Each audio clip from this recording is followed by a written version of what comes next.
You came here for tips. Cute.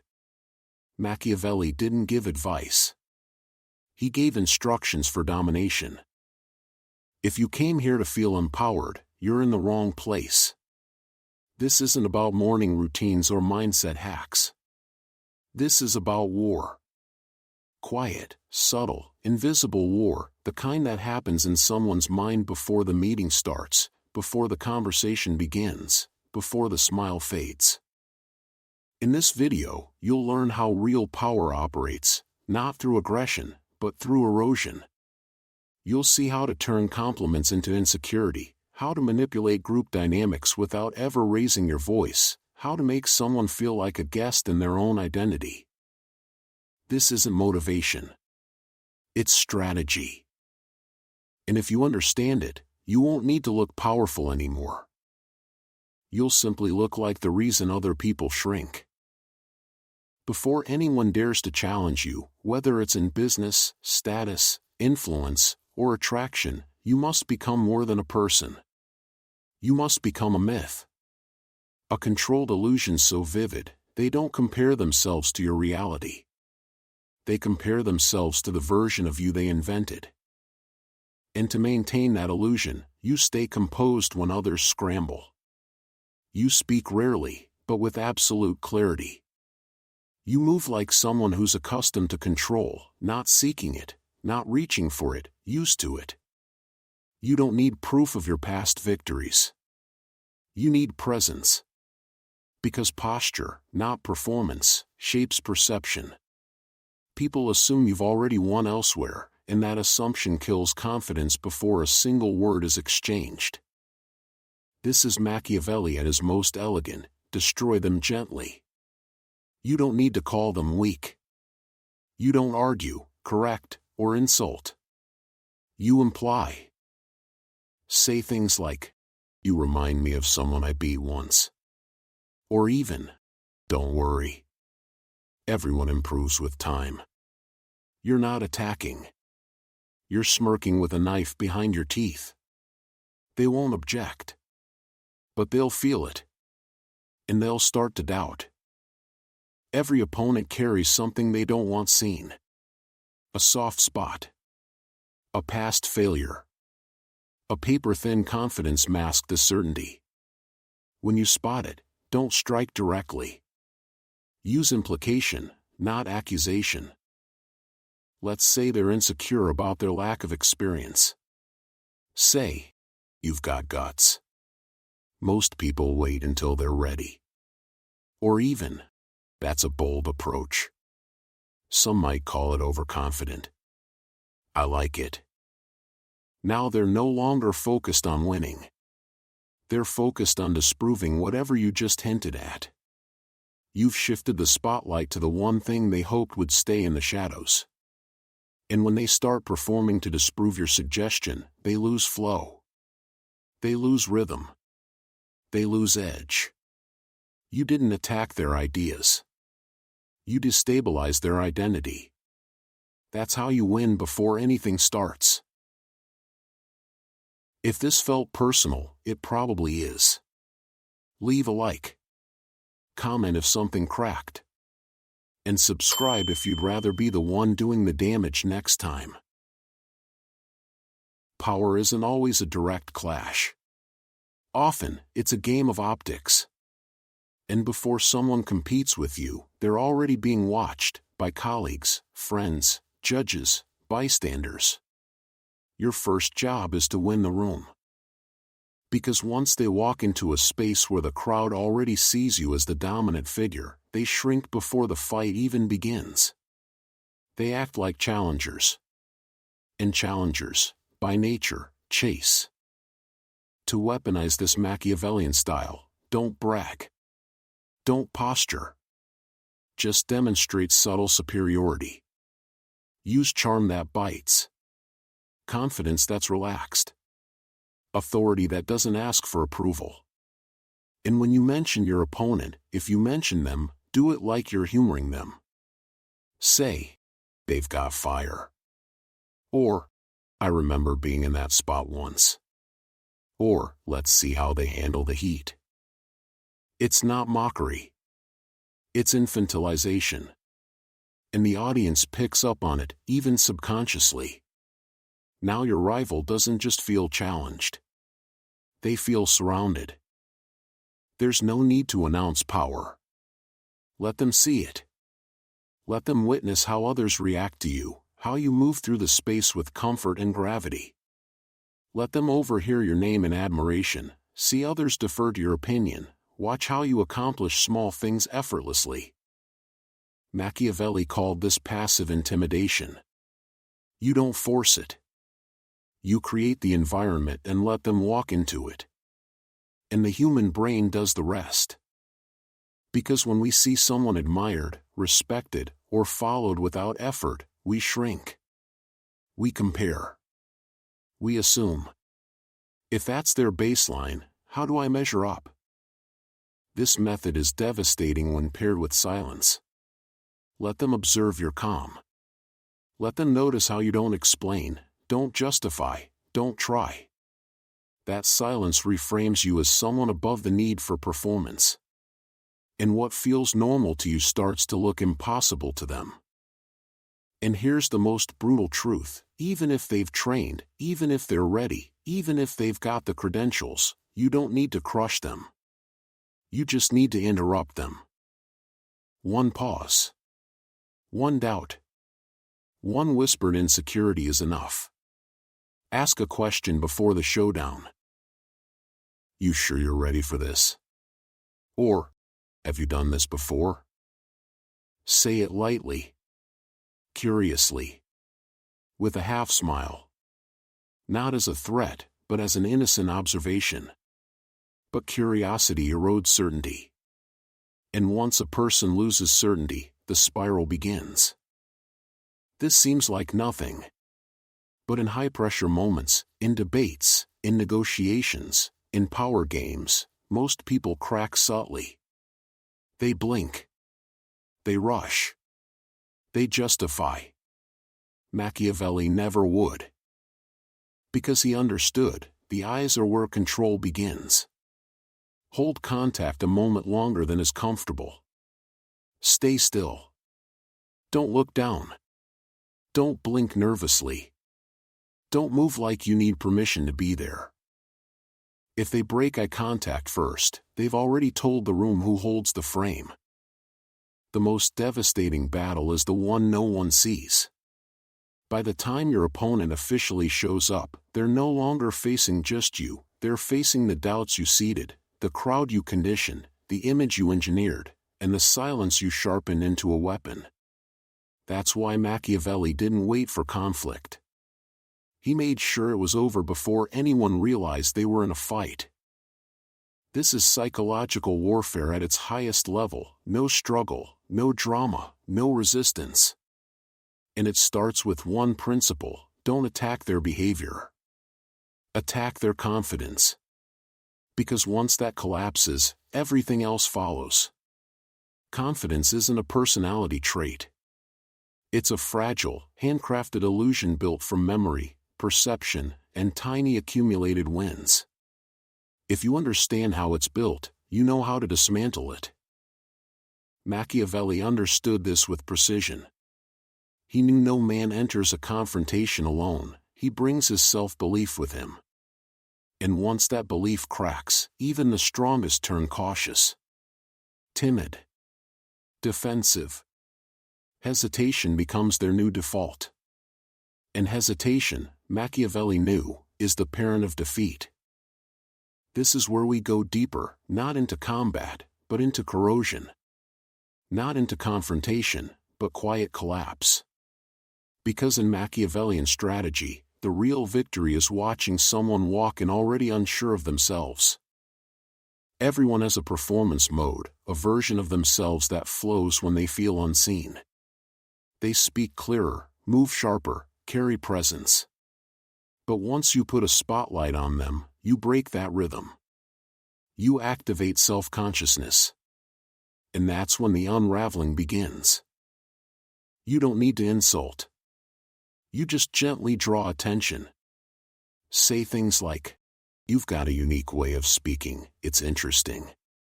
Or, your posture's different. Confident. Or tense. Or, that thing you do with your hands, habit, or tactic.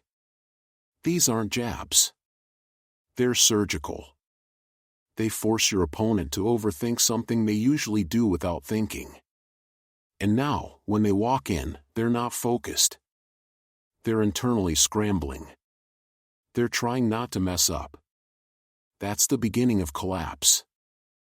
Confidence survives in people who feel special. Your job is to strip that away. Make them feel ordinary. Even if they're talented. Even if they've achieved something. You fracture it by comparing them to someone just slightly greater. Say, you remind me of someone I knew. He was on another level, but similar energy. Or, this is solid. Not quite the level I saw last year, but definitely promising. Or just, this style, interesting. I once watched someone dominate with it. They're no longer the star of the show. They become a sequel. A watered-down echo of someone better. And once that idea settles in, they stop playing to win. They start performing to prove they belong. And that subtle shift? It kills their momentum. Another brutal tactic, overload them with preparation. Not by threatening, but by letting them feel like they're out of their depth. Say, I assume you looked me up before this, I would've. Or, I've done this so many times, it only gets fun when there's a real challenge. Or, just hope you know what you're stepping into. You haven't promised anything. You've just built tension. And now they spiral, overthinking, overplanning, rehearsing too tightly. They freeze. Their body gets stiff. Their mind races before the game even starts. You've worn them out before the first move. And the best part? You didn't raise your voice. One of the most elegant Machiavellian tools is the poison compliment, the kind that sounds supportive but drips with hierarchy. Say, you're better than I expected. Or, this might be closer than I thought. Or, you've grown since the last time. Impressive. On the surface, it's praise. But underneath, the message is clear, you didn't expect much. They're still catching up. You're still the standard. Now they're not competing, they're chasing. Chasing your approval. Your recognition. Your pace. And when they start chasing, their confidence dies quietly, on the inside, where no one sees it, except you. And remember, confidence isn't just internal. It's reinforced by the people around them, the friends who hype them up, the allies who make them feel untouchable. So what happens if you quietly contaminate that circle? You don't need to make enemies. You don't even need to target them directly. Just compliment their friends more than you compliment them. Subtly plant doubt in front of the group. Say, you've got smart people around you, you'll need that. Now their own circle begins to shift. Friends become slightly colder. Reactions get weaker. Their support network flickers. And your rival? They're still standing, but something feels different, like the foundation's no longer holding. And they're not wrong. Once their friends start second-guessing them, the shift is immediate. They stop treating your opponent like a leader and start treating them like someone who needs support. The tone changes. The eye contact changes. And when the inner circle no longer radiates belief, it breaks from within. Now the competitor isn't just doubting themselves. They're doubting the people who were supposed to believe in them. That's their final defense, and you've just fractured it. Then comes the final Machiavellian rule, the most brutal, the most elegant: never acknowledge the competition. The moment you recognize someone as a rival, you elevate them. You say, we're on the same level. But if you say nothing, if you act as though they're outside your orbit, you deliver the colder message: they're irrelevant. You don't chase. You don't compare. You don't even look their way. And that's what truly kills a challenger's spirit, the silent realization: they don't even see me as a threat. That's not a cut to the ego. That's a slice through identity. It tells them, you don't matter in the game you thought you were playing. This is how the Machiavellian elite operate. They don't confront. They erase. They don't beat you. They rearrange the battlefield so thoroughly that by the time you arrive, your weapons feel outdated. The throne isn't taken in open combat, it's already been claimed in the minds of those watching. Because true power doesn't collide with resistance. It confuses it. Machiavelli never believed in brute force. He believed in cognitive disorientation. His goal was simple: make the opponent question themselves in your presence, and the war ends before it begins. They're no longer trying to win. They're just trying not to lose. And now you'll learn the sharpest weapons of all, the ones that dismantle identity not through attack, but through absence. Not through effort, but through untouchable superiority. Your opponent expects a reaction. A counter. A defense of your status. But what if you give them nothing? No flinch. No ego. No shift in tone. You simply observe. You speak rarely. You move like winning is your default, not your goal. This does something no insult ever could: it strips them of a reference point. If you're not trying, if you don't seem engaged, they begin to wonder. Am I even close to their level? That is the Machiavellian illusion of effortless power: make your rival feel like they're running toward a finish line you've already passed.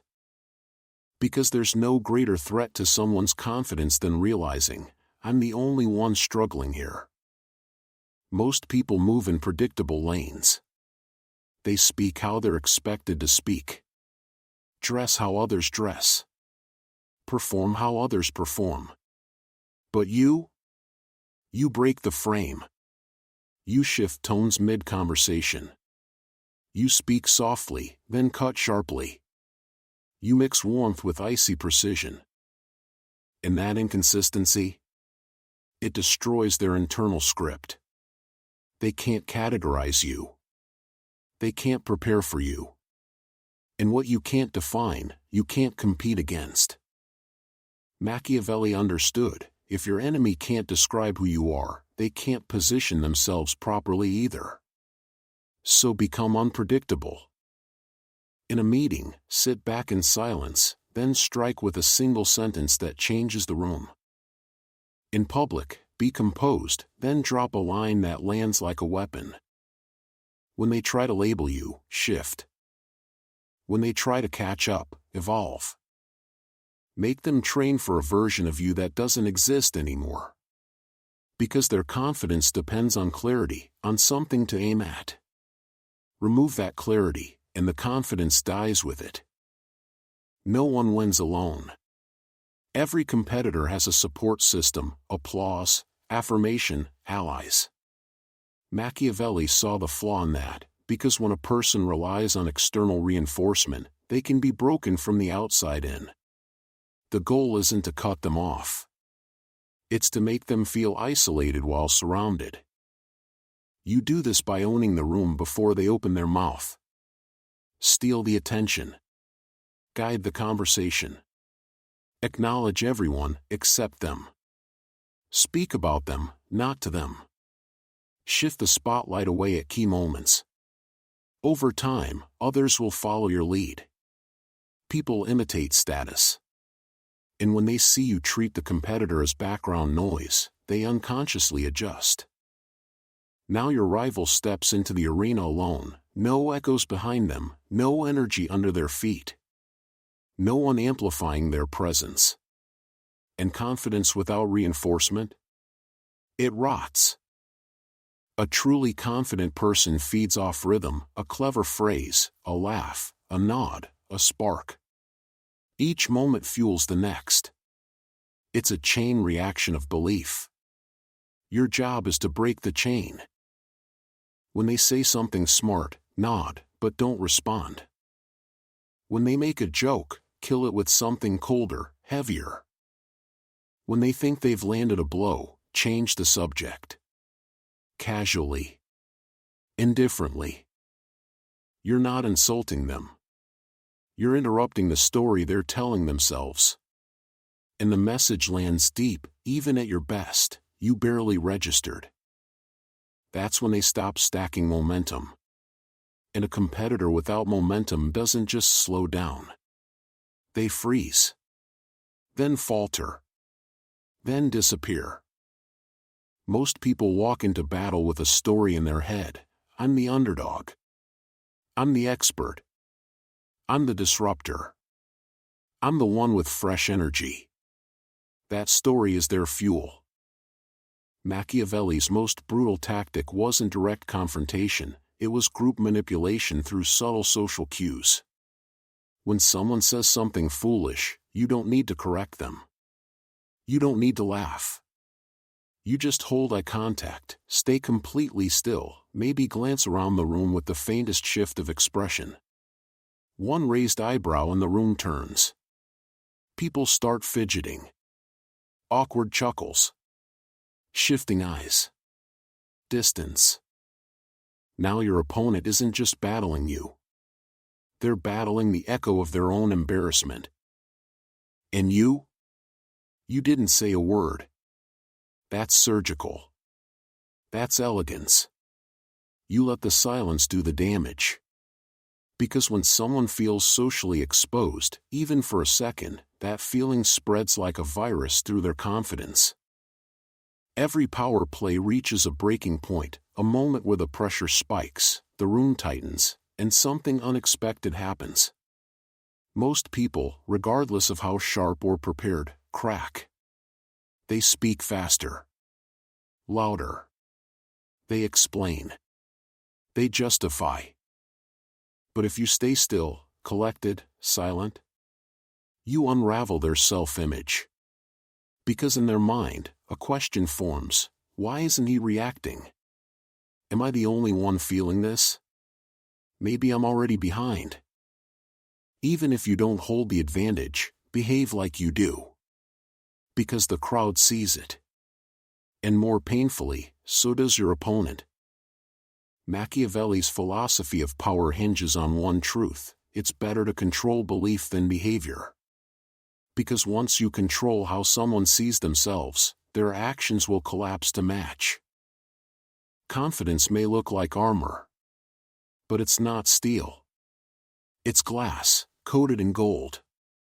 And all it takes is one well-placed strike, one suggestion, one silence, one perfectly timed half compliment, and it doesn't just crack. It shatters. The perfect Machiavellian win is invisible. They'll still smile. Still perform. Still try. But inside? Their hands shake. Their voice wavers. Their decisions slow down. You've done what most never even think to attempt: you broke their internal structure. No insults. No drama. No acknowledgement. You just made them unsure of themselves. And that wound bleeds quietly, until they collapse without ever being touched. Now we step into the final tier. The closing weapons. The tools that don't just weaken, they unravel. Tools that create doubt not through conflict, but through credibility, delivered from someone who looks neutral. Machiavelli rarely delivered the knife himself.